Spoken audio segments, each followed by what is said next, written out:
ఏమండోయ్ అందరికీ హాయ్ అండి. మీ అందరి బ్లెస్సింగ్స్ వల్ల నాకైతే హెల్త్ చాలా త్వరగానే క్యూర్ అయిపోయి, నా వాయిస్ నాకు రిటర్న్ వచ్చేసిందబ్బా! మరింక మనం కథలోకి వెళ్ళిపోదామా? ఈరోజు మన ఛానల్ కోసం నేను రాసిన కథ 'ప్రేమ పగ'. ఈ కథలోని ముందు భాగాలు చూడని వాళ్ళ కోసం కామెంట్స్‌లో లింక్స్ ఇచ్చానబ్బా! కొంచెం సబ్స్క్రైబ్ చేసుకొని చూస్తూ కథ నచ్చినట్లయితే ఒక చిన్న లైక్ చేసి కథ ఎలా ఉందో కామెంట్ చేయండబ్బా!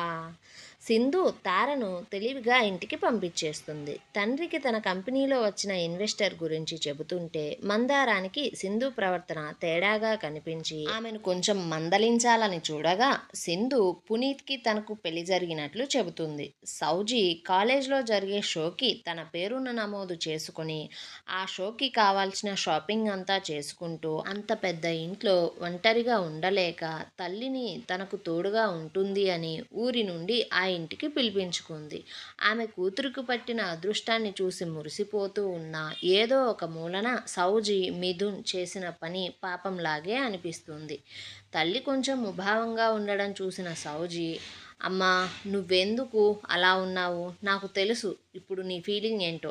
అయినా నేనేమీ ఎవరి ప్రాణాలైతే తీయలేదు కదా, ఇప్పుడు మేమేదో తప్పు చేసినట్టు ఇంత బాధపడుతున్నావే. ఒకప్పుడు బావకి డబ్బు లేకుండా నన్ను ఇవ్వడానికి కూడా మరి నువ్వు అంతే బాధపడ్డావు కదా. అప్పుడు మీరు చేసింది తప్పు కానప్పుడు బావ తన తెలివిని పెట్టుబడిగా పెట్టి పైకి ఎదిగాడు. తను ఎదగడం చూసి పాత ప్రేమను నేను గుర్తు చేసి నేను బావతో ఉన్నా. ఇది కూడా తప్పేం కాదు కదా. మనకు కావాల్సింది డబ్బు. ఆ డబ్బు ఎలా వచ్చింది అనేది నాకైతే అవసరం లేదమ్మా. నువ్వు బాధపడి నన్ను బాధ పెట్టకు అంటూ మాట్లాడుతుండగానే మిథున్ రావడంతో కామైపోయారు.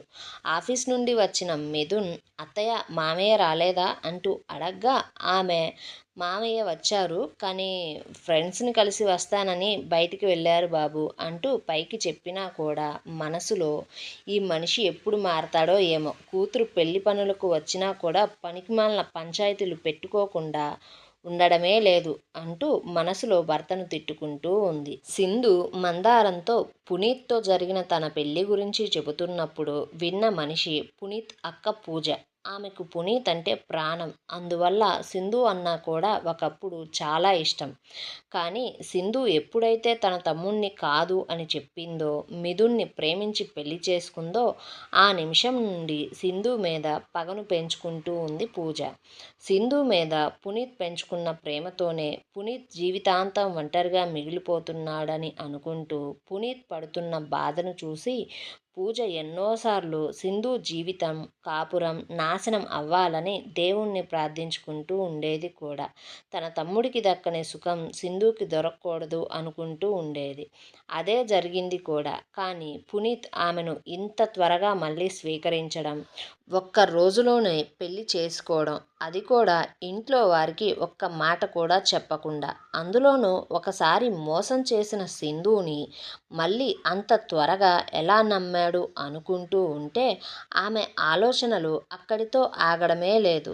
సింధు మందారం మాట్లాడుకున్న మాటలలో ఆమె కంపెనీ పరిస్థితి తెలుసుకున్న పూజ సింధు ఇప్పుడు పునీత్ని పెళ్లి చేసుకుంది ప్రేమతో కాదు అని, కేవలం తన అవసరం కోసమే అని, ఆ అవసరమే తీరిపోయాక మళ్ళీ పునీత్ని ఒంటరిగా చేస్తుంది అని ఒకవైపు భయంగా ఉన్నా, మరొక వైపు ఒక పెళ్లి జరిగిన అమ్మాయిని పునీత్ చేసుకున్నాడని, పైగా ఆమెను అతను పెళ్లికి ముందే ప్రేమించాడని, తన ప్రేమను దక్కించుకోవడం కోసమే పునీతే భార్యాభర్తలుగా ఉన్న వారిద్దరి మధ్య గొడవలు పెట్టారని, ఈ సొసైటీ తన తమ్ముణ్ణి దూషిస్తుంది అని, ఎంతో పేరు తెచ్చుకున్న తన తమ్ముడు ఒక ఆడదాని వల్ల మళ్ళీ దిగజారిపోతాడా సమాజంలో అనుకుంటూ ఆమె ఆలోచనలతో బుర్ర వేడెక్కిపోతుంది.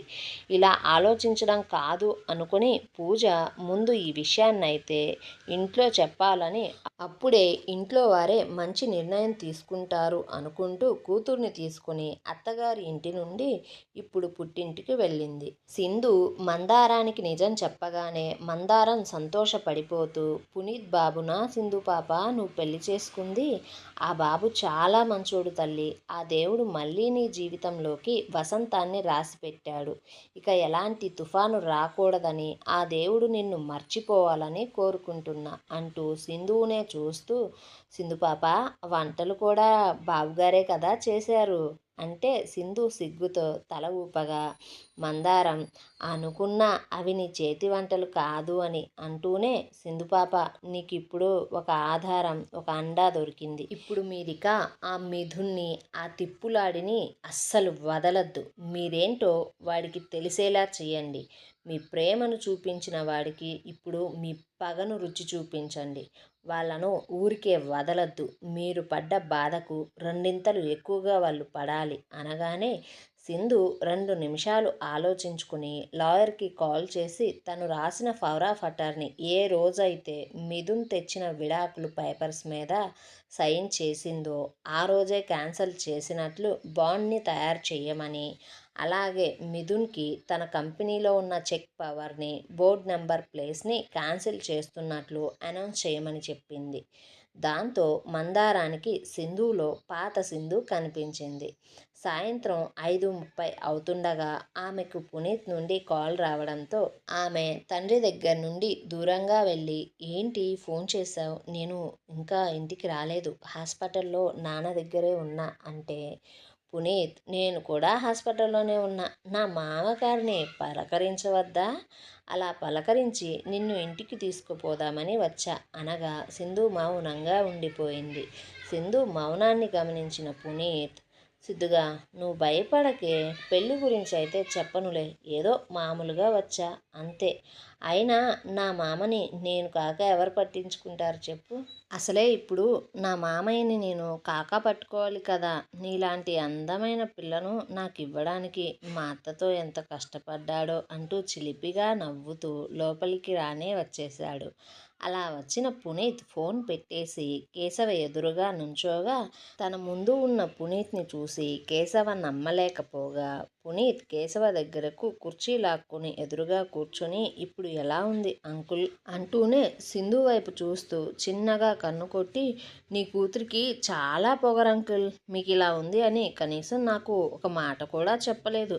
మరీ నేనంత కానివాడిని అయిపోయానా తనకు అంటుంటే, కేశవ పునీత్ని ముట్టుకొని, ఎదురుగా ఉంది పునీతే, అది కల కాదు అనుకుంటూ కొంచెం దిగులుగా, ఎలా చెప్తుంది పునీత్, అది మనిద్దరిని కొట్టిన దెబ్బ మామూలుది కాదుగా అంటూ ఆ మాటలను ఆపేస్తే, పునీత్ కేశవను, అంకుల్ అలాంటివి ఇప్పుడు ఏమీ మాట్లాడొద్దు మీరు, మధ్యలో వచ్చిన వాళ్ళు మధ్యలోనే పోయారు, అంత మాత్రాన మనం దూరం అవుతామా ఏంటి చెప్పండి.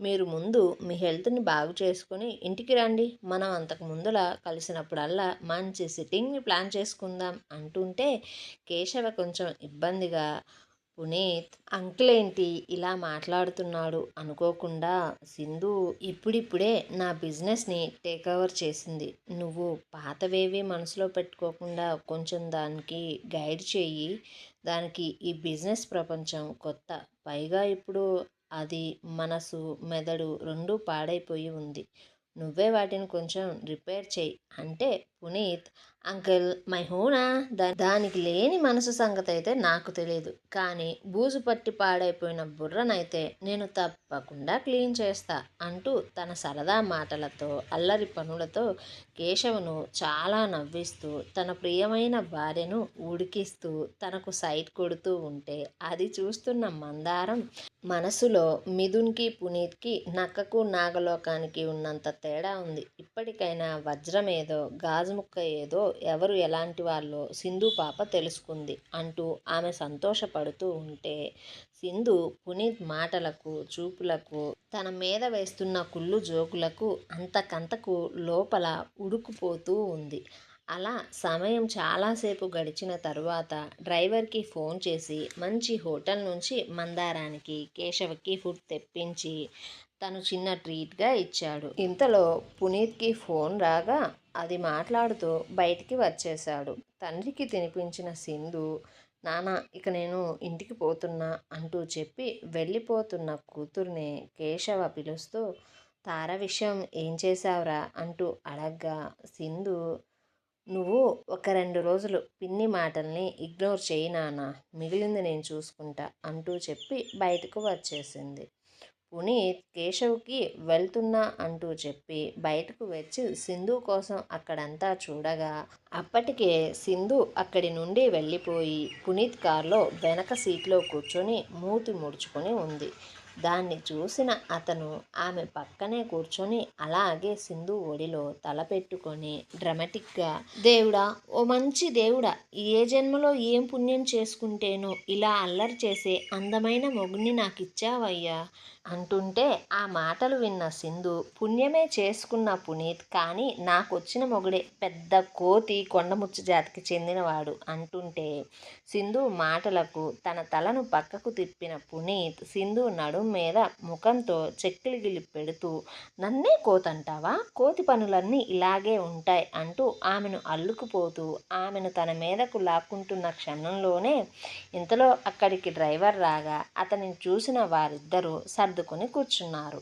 అయినా ఇంటి వరకు పునీత్ చేతులు అస్సలు కుదురుగానే లేవు. అలా పునీత్ అల్లరి చేష్టాలతో ఇంటికి చేరిన వారిద్దరూ ఫ్రెష్ అయ్యి కిందికి వచ్చి పునీత్ వంట చేయడం కోసం కిచెన్లోకి పోగా అప్పటికే టైం 9 అయ్యింది.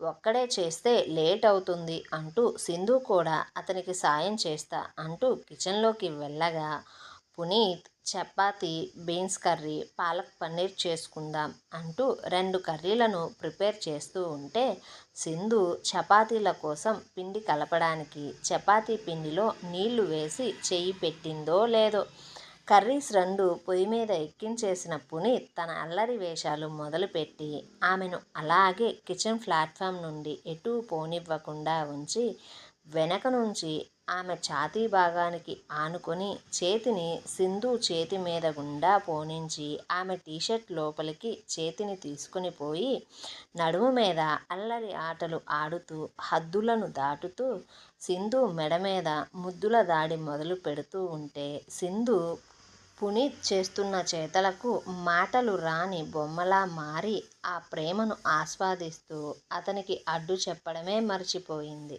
అలా ఒక 10 నిమిషాల తరువాత కూర మాడుతున్న వాసనకు ఇద్దరూ ఈ ప్రపంచంలోకి వచ్చి ఒకరినొకరు చూసుకుంటూ చిన్నగా సిగ్గుపడుతూ నవ్వుకుంటూ గ్యాస్ని కట్ చేసి మళ్ళీ పునీత్ సింధు వద్దకు రాబోతుండగా సింధు ముఖం జాలిగా పెట్టి, పునీత్ ప్లీజ్ నాకు ఆకలిగా ఉంది అంటూ చెప్పడంతో పునీత్, నాకు ఆకలిగానే ఉంది, కానీ నా ఆకలి కడుపుది కాదు, మనస్సుది అంటూ ఆమెను అల్లుకుపోవడానికి చూడగా సింధు సిగ్గుపడుతూ, పునీత్, ముందు కడుపు ఆకలి తీర్చుకున్న తరువాత అంటూ మాటలు ఆపేయగానే పునీత్ ఇంకా సింధుని వారించకుండా అల్లరి చేయకుండా 10 నిమిషాల్లో డైనింగ్ టేబుల్ మీద అన్నీ సిద్ధం చేసి ఆమెకు పెడుతూ అతను తింటూ ఒక ప్లేట్లోనే ఇద్దరు తినడం మొదలుపెట్టారు. అలా తినడం అయ్యి ప్లేట్స్ని సింక్లో పడేసి వాటిని కడగడానికి సింధు చూడగా పునీత్ ఆమెను అలాగే ఎత్తుకొని రూమ్కి తీసుకుపోయి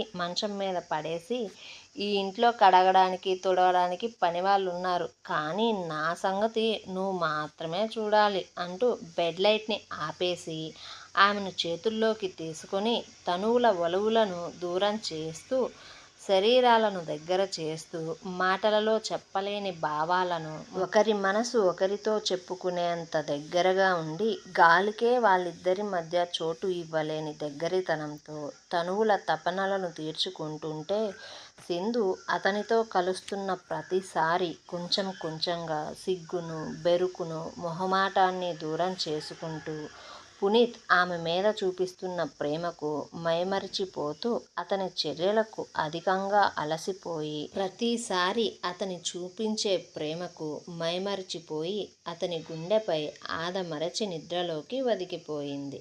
అలసిన ఆమెను చూస్తూ మారిన అతడి జీవితాన్ని చూసుకుంటూ మరింతగా ఆమెకు చేరువై ఆమెను హత్తుకొని పడుకున్నాడు. మరుసటి రోజు 9 గంటల సమయంలో పునీత్ ఇంటి నుండి అతనికి ఫోన్ రాగా అతను ఆ ఫోన్లో విన్న మాటల వల్ల అతని చూపు, మాట మరింత తీక్షణంగా మారి ఆఫీస్కి బయలుదేరుతున్న సింధుని తీసుకొని తన ఇంటికి బయలుదేరాడు.